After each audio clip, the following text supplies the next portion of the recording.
Hello hello welcome back. അങ്ങനെ ഞങ്ങൾ വീണ്ടും സെറ്റപ്പ് ഒക്കെ മാറ്റിയിട്ട് വന്നതാണ് എൻ്റെ റിവ്യൂ പറയാൻ. പണ്ട് ഫുള്ള് ബ്ലാക്ക് ആൻഡ് വൈറ്റ് ഒക്കെ ആയിട്ട് അടിപൊളിയായിട്ട് ബ്ലാക്ക് വൈറ്റ് ഫുള്ള് ബ്ലാക്കിൽ ഇരുന്നിട്ട് ഇപ്പം ഞങ്ങൾ വെളിച്ചത്ത് വന്നു. അത് ബ്ലാക്ക് ഭയങ്കര ഇഷ്ടമാണ് നമുക്ക്, അതാണ് ബ്ലാക്ക് വെക്കുന്നത്. അല്ലാതെ നീരൊക്കെ ഒന്ന് കമൻറ്റ് ചെയ്ത് നീരെ കമൻറ്റ് ചെയ്ത് ഇനി ബ്ലാക്കിൽ ദേ പഠിച്ചോന്നോർത്ത് ചെയ്യരുത്. അപ്പം ഞങ്ങൾ എന്താക്കി ഇനി വൈറ്റ് ചെയ്യാന്ന് വെച്ച്. അപ്പം നമ്മൾ ഈ പ്രാവശ്യം ഫുള്ള് ലൈറ്റിംഗ് ഒക്കെ ആയിട്ട് അപ്പം ഏതൊരു സിനിമേൻ്റെ പടമാണ് സൂക്ഷ്മദർശിനി ഈ സാധനം. അപ്പം എല്ലാ വീട്ടിലും ഉണ്ടാവും നമ്മൾ അപ്പുറത്തെ വീട്ടിലെ ഇപ്പുറത്തെ വീട്ടിലൊക്കെ അറിയുന്ന കറക്റ്റ് പേരില്ലേ. എനിക്ക് ചില പേരുകളൊക്കെ ഓർമ്മ വരുന്നു ഇപ്പോൾ. അങ്ങനെ സൂക്ഷ്മദർശിനി പറയുമ്പോൾ നമ്മുടെ വീട്ടിൽ എന്താ നടക്കണമെന്ന് ഒരു പക്ഷേ നമ്മളെങ്ങാട്ടിലും അറിയില്ല അപ്പുറത്തെ പരക്കാർ കേൾക്കും. ഇതൊക്കെ ഒരു പക്ഷേ ഒട്ടും ആ സിനിമയ്ക്ക് പെർഫോമൻസ് എടുത്ത് പറയുകയാണെങ്കിൽ നസ്രിയനെ കാസ്റ്റ് ചെയ്ത അട്ടർ ഫ്ലോപ്പായിട്ടാണ് തോന്നുന്നത്. ഒരുമാതിരി ക്യൂട്ടൊക്കെ ഓവർ വിതറി എന്താ പറയുക സംഭവമാക്കാൻ നോക്കിയിട്ടുണ്ട്. പക്ഷെ നമുക്ക് ഫസ്റ്റ് ഒരു എൻ്റെ ഒരു അഭിപ്രായത്തിൽ നസ്രിയൻ്റെ ഫാൻസ് നമ്മൾ അറ്റാക്ക് ചെയ്യണേക്കാളും മുമ്പ് രണ്ട് നല്ലത് പറഞ്ഞിട്ട് കുറച്ച് നല്ലത് പറഞ്ഞിട്ട് നമുക്ക് ഒറിജിനൽ ചെയ്യാം. ഓക്കെ, അപ്പോൾ നല്ലത് പറയാം. നല്ലതെന്ന് പറഞ്ഞാൽ ഓവറോൾ പടം നമ്മൾ റിവ്യൂസ് ഒന്നും ഇങ്ങനെ വലിയ കാണാവുന്ന ആൾക്കാരുണ്ടാവില്ല. എന്നാലും ജസ്റ്റ് നമ്മൾ പറയുന്ന ഒരു അഭിപ്രായം ഏറ്റവും നല്ല പറയാനാണ് ഇതിൻ്റെ ഡയറക്ടർ MC. എനിക്ക് ക്ലോസ് ആയിട്ട് അറിയുന്നു. ഞാൻ എന്താ പറയുക നോൺസെൻസ് ഒന്ന് പടം കണ്ടിട്ട് പുള്ളിക്ക് പേഴ്സണലായിട്ട് മെസ്സേജ് അയച്ചിട്ടുണ്ടായിരുന്നു. പുള്ളി അത്രയും ഗ്യാപ്പ് എടുത്തിട്ട് പുള്ളിയുടെ ഒരു നല്ല ഫോളോവറാണ്. അത്രയും നല്ല അടിപൊളി നോൺസെൻസ് എന്ന് പറഞ്ഞാൽ പുള്ളിയുടെ ഫസ്റ്റ് പടം എനിക്ക് ഭയങ്കര ലൈക്കായി. അങ്ങനെ ഞാൻ പുള്ളിക്ക് ഡയറക്റ്റ് മെസ്സേജ് ചെയ്ത് അങ്ങനെ പുള്ളിയുടെ അപ്രീഷിയേറ്റ് ചെയ്ത് അടുത്ത പ്രൊജക്റ്റിനെ കുറിച്ചിട്ടൊക്കെ ചോദിച്ചു. ഈ പടത്തിന് മെയിൻ ഞാൻ വെയിറ്റ് ചെയ്തത് ആ പേര് മാത്രമാണ് MC. അപ്പം അതിൻ്റെ ഫേവറേറ്റ് മെയിൻ ഒരു ഹൈലൈറ്റ് ഘടകമാണ് പുള്ളിയുടെ പണി അടിപൊളിയായിട്ട് ചെയ്തിട്ടുണ്ട്. കാരണം ഈ അതിന് ഏറ്റവും കൂടുതൽ സപ്പോർട്ടീവ് ആയത് സമീർ തായരും പിന്നെ ഷൈജു ഖാലിദുമാണ്. ഇവർ രണ്ടുപേരും ഈ MCയും കോംബോ വന്നപ്പോൾ നല്ല പെർഫെക്റ്റ് ആയിട്ടുള്ള മേക്കിംഗ് ആണ്. മേക്കിങ്ങിന് ഒരു കുറ്റം പറയാനില്ല. രണ്ടാമത്താണ് ഇതിൻ്റെ കഥ നല്ലൊരു വെറൈറ്റി കഥയാണ്. ഇതിലെ ട്വിസ്റ്റ് എന്ന് പറഞ്ഞാൽ ഒട്ടും പ്രെഡിക്റ്റ് ചെയ്യാൻ പറ്റില്ല. ഞാനൊക്കെ ഏതെങ്കിലും ഇപ്പം ഇവൻ ബോഗൻവില്ല പോയപ്പോഴും ഞാൻ ആ ട്വിസ്റ്റൊക്കെ പ്രെഡിക്റ്റബിൾ ആയിട്ട് പറഞ്ഞു. ബട്ട് ഈ സിനിമ കണ്ടപ്പോൾ ഒട്ടും പ്രെഡിക്റ്റ് ചെയ്യാൻ പറ്റില്ല ആ ട്വിസ്റ്റ് മാത്രം. പക്ഷെ ആ പ്രെഡിക്റ്റ് ചെയ്യാൻ പറ്റില്ലെങ്കിലും ആ ഒരു ഫീല് കിട്ടുന്നില്ല. എന്താ പറയുക, സാധാരണ ത്രില്ലറിൽ നമുക്കൊരു ഇതൊക്കെ വരില്ലേ, ആ സംഭവം ഒന്നുമില്ല. നമ്മള് നോർമൽ മൂവിയായി തോന്നും. പക്ഷെ ഇതെന്താ ഒരു ത്രില്ലറാ. അതാണ് ത്രില്ലറല്ല, ഇതൊരു ഡാർക്ക് ഹ്യൂമർ വേറൊരു സൈഡില്. സത്യാനന്ദിക്കാടിന്റെ സിനിമ സെറ്റപ്പിൽ ഒരു ത്രില്ലർ സാധനം അങ്ങനത്തെ ഒരു പുള്ളി ഇന്റർവ്യൂ തന്നെ പറഞ്ഞിട്ടുണ്ട്. അങ്ങനത്തെ ഒരു അടിപൊളിയാണ്.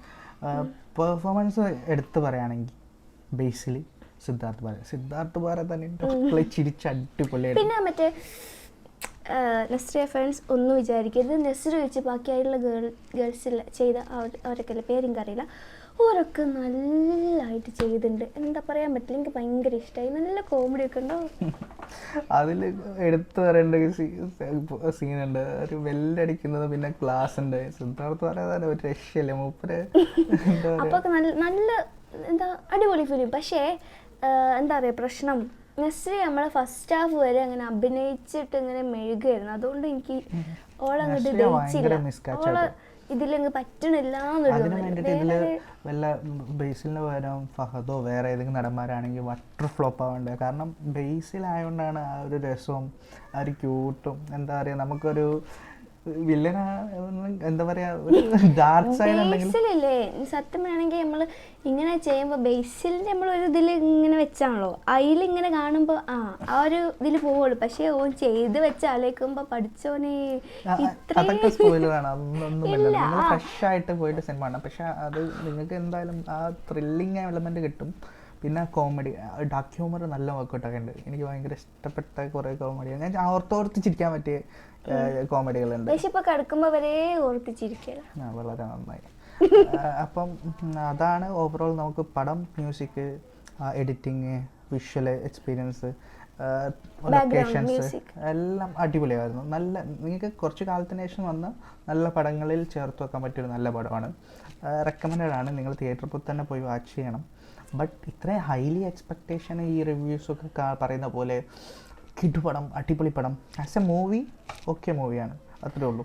പക്ഷേ ചിലപ്പോൾ നമ്മളിങ്ങനെ ആലോചിക്കും റിയൽ ലൈഫിൽ ഇതൊക്കെ അപ്ലിക്കബിൾ ആണോ നോക്കുമ്പോൾ. ആസ് എ മൂവി ഒരു അടിപൊളി മൂവിയാണ്. ബട്ട് നിങ്ങളൊരു അത് മൂവിയായിട്ട് കണ്ടിട്ടുണ്ട് മടക്കുക. പിന്നെ നിങ്ങൾ വീട്ടിൻ്റെ അടുത്തുള്ള എന്തെങ്കിലും പ്രശ്നങ്ങളുണ്ടെങ്കിൽ ഡയറക്റ്റ് കോപ്പനെ വിളിക്കുക. എന്നിട്ട് ഡയറക്റ്റ് ഇൻവോൾവ് ആകുന്ന അതൊരു എന്താ പറയുക, അന്ന് എനിക്ക് സിനിമ കണ്ടാൽ മനസ്സിലാവും കൂടുതൽ. അപ്പം നിങ്ങളെ അഭിപ്രായങ്ങളൊക്കെ കമൻറ്റ് ചെയ്യുക. അപ്പം നമുക്ക് നമ്മളെ കൊച്ചു വീഡിയോ ആണ്, നമ്മൾ ആരും കാണുമെന്നൊന്നും അറിയില്ല. എൻ്റർടൈൻമെൻറ്റ് റിവ്യൂ എന്ന് പറയാൻ പറ്റില്ല, ഒപ്പീനിയൻ.